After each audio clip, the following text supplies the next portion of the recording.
Latest United We Stand. I'm with Brian McClair. We're in city centre Manchester and we're talking Manchester United. The team have played 10 games so far, so I thought it'd be a good time to ask Brian about how he thinks individual players are doing. Can we start with David De Gea, Brian? Yeah, well, David Gea's kept up and continued to keep up an extraordinary high standard of play. And I think I would be interested, but not wishing to see just what situation we would have been in the number of years that De Gea has been performing so well, so admirably, the number of points I think that he's achieved, and also in other cup games and other escapades. I suppose that even with the speculation that appears all the time about, well, up to recently, we would have known it was going to come to Spain, so he's probably a key player. Could you have understood why he might have wanted to go back to Madrid? He's from Madrid, his family's in Madrid. Well, I mean, of course not had football teams in Madrid. Well, of course you can. I think that if you look at a lot of players that gravitate from southern European teams, they always have a hankering of getting back to the sunshine. And that was one of the reasons why Alex Ferguson got various different methods of trying to replicate sunshine in the winter for the likes of Ronaldo, who eventually did go back, and Cristiano also, even a bit further south in Madrid. So no, of course you would. Could you tell me about some of these methods which Sir Alex Ferguson had to replicate sunshine in Manchester? Yeah, there's some bad things you go in, stand up, some bad things you go, I don't do some bad things. I know there was some bad thing that you go in. Did any of the players use it? Yeah, they used to. They're dangerous. Well, but then I don't know if they were quite the same kind of. No, maybe they are them. I know there was one enemy. Because Ron Atkinson famously had one at the Cliff. Yeah, it was still them when the manager took over. It was only thing that was only there for about a day. Could you see it now? You're a star player for a Portuguese team, a Spanish team. Join Manchester United, you will have access to a sunbed. I think that you're looking at coaches throughout history will look at marginal gains, won't they? There'll be all sorts of things, and there'll be plenty of people who have and will continue to do, will come on to try and sell something that will say, well, listen, if you do this or you do this exercise, it's riddled with sports, riddled with these scenarios and these people. You know, I like to refer to them as snake oil salesmen, because they have always been about, and they will always continue to be about. Some of them will be more successful than others, but they've all achieved some success. There was that situation not that long ago where everything was to do with the Milan lab. And I think that was one of the ideas why United employed a sports scientist who had been employed with Milan before to try and get some intellectual property. But I don't think it's just to do with the prolonging players' careers. I think a lot of it's to do with actual players with careers that prolonging. The most notable one is Cafu. When the players come to Manchester, the foreign players, I speak to a lot of them who are former players, and they speak well of the city, as the professionalism of the club, as a place to live, to raise a family. The one thing they often mention is going dark at 4 PM in the winter as being a drawback.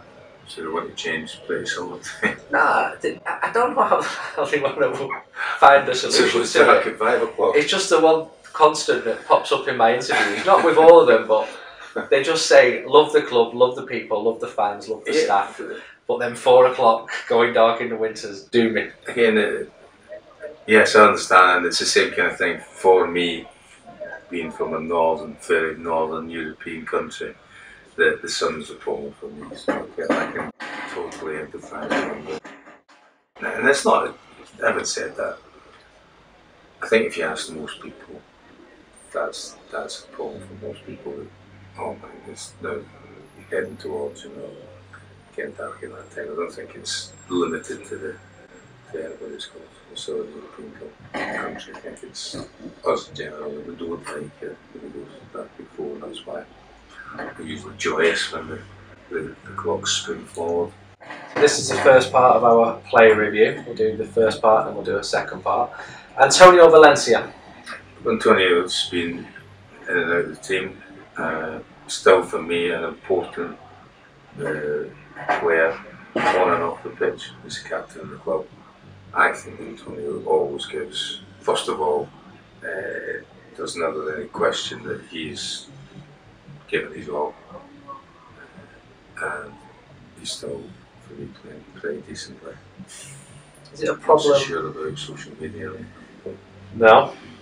Well, his social media post was in perfect English, and he's yet to master English, although he's found out. Is that a problem? Well, it didn't seem to be a problem because it really matters what happens on the pitch. It's a problem when it comes to social media, and then like a picture that he's saying he doesn't understand what the script is, and then he ends up, when it's explained to him, well, I can imagine he'd be mortified because he seems like a decent human being. Yeah. Left back, Luke Shaw. I think it's again, I've been going on about Luke Shaw for months, saying that he needs to play. Just keep playing, and you know,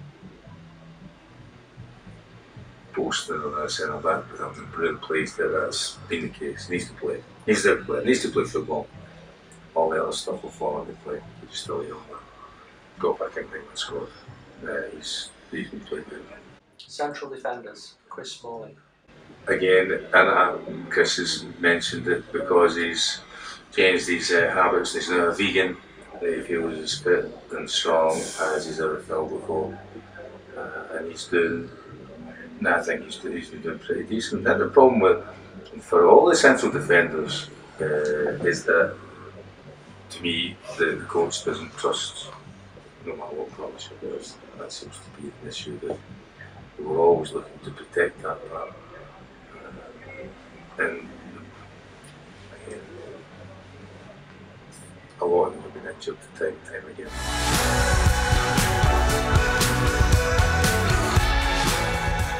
Phil Jones. Again, Phil seems to come into the team. He does ever so well.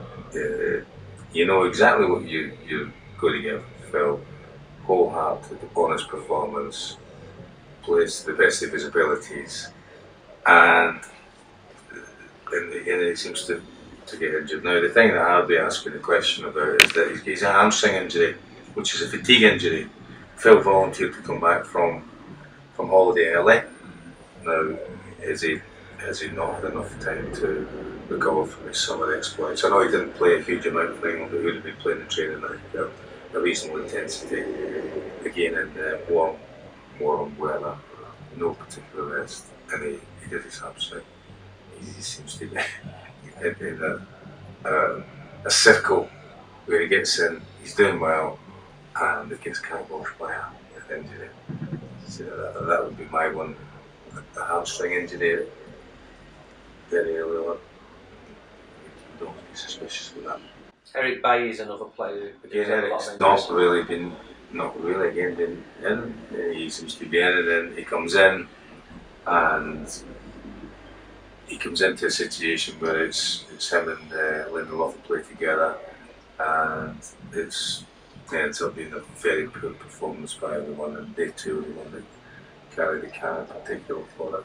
And Lindelof as well. Those two they get, I suppose, I don't know whether it's punished or left out because the coach wants to try something else. Who would you have as your team? Or is it a case of just having two? I think that you've got to be saying that, first of all, well, it depends on which way you want to play into, so because you change back and forward into, so if you want to play three at the back, you need to have two that can be comfortable on the ball, and another one who's willing to attack the ball and play. I'm probably the same kind of view as Jose. I don't think there's a dominant partnership out of the five of them. Because Marcos Rojo's one. Yeah, Scotland, Tomini, and Scotland recently, six of them. Yeah. I think you're waiting for hope that there's going to be two. They're just going to wrestle into that and say we're the ones who are going to be. And yeah, you could pair any two out of the six. I've said previously that I think that McTominay has got potential to be top class centre half in a Palace form. And Rojo, even though he's injured, he's had spells where he's done very, very well. He's a very brave player. He's fallen totally out of favour now. Yeah, I think the thing is, and he's right out of favour, isn't it? So, and he's been used in various different things, and sometimes that can be confusing depending on what message you get. You know, he plays left back in the League Cup final. The first half he really had a problem. Got more to grips in the second half and ends up coming out with the League Cup winners medal in the next minute and playing centre half. And indeed he's been asked to play in the right hand side as a left hand side player. It can be confusing and difficult for him. Yeah, I can't believe he can be very critical.